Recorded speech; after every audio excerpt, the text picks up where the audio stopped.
In 2014, the concept of recycling and access to it is widespread. It's estimated that 90% of Massachusetts residents have access to recycling, including curbside pickup and drop-off locations. That's up 90% from 1983, when there was none, and when the state's beverage container redemption law, known as the Bottle Bill, took effect. The Bottle Bill places a 5-cent deposit on carbonated beverage containers such as soda and beer as an incentive to encourage redemption and recycling. And the incentive works. Containers with a deposit have a recycling rate of about 80%. Containers without the deposit have a recycling rate closer to 25%, according to the Massachusetts Department of Environmental Protection. But opponents of an expanded Bottle Bill believe it's an outdated and redundant system. State Senator Michael Moore and Representative John Binyenda, both of Worcester, have proposed an alternative bill. Their bill would repeal the existing law and do away with the nickel deposits in favor of a 1-cent fee on all beverage containers paid for by the manufacturers. Moore estimates that the penny fee would generate $33 million, and that money would go directly into an environmental fund to help cities and towns fund better recycling and educational programs. It's a bill to try to enhance recycling, comprehensive recycling in the Commonwealth.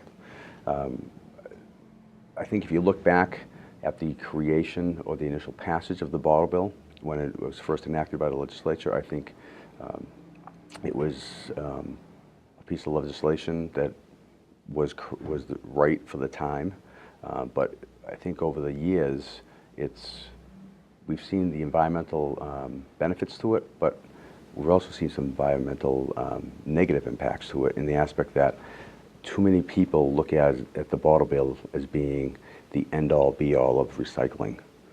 They forget that there's so many other waste streams out there that we really want to concentrate on improving recycling. We got to go beyond just the bottles.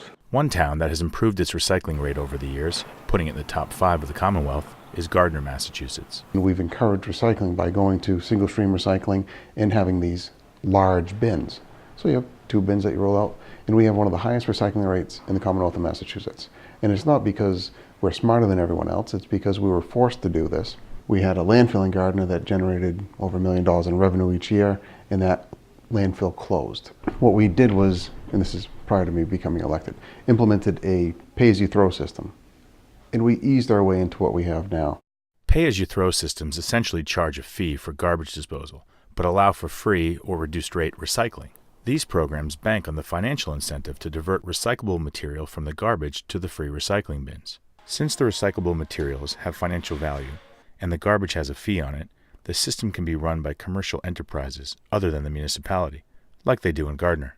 Supermarkets and stores who currently have to take back their beverage containers also want the Bottle Bill eliminated in favor of recycling elsewhere.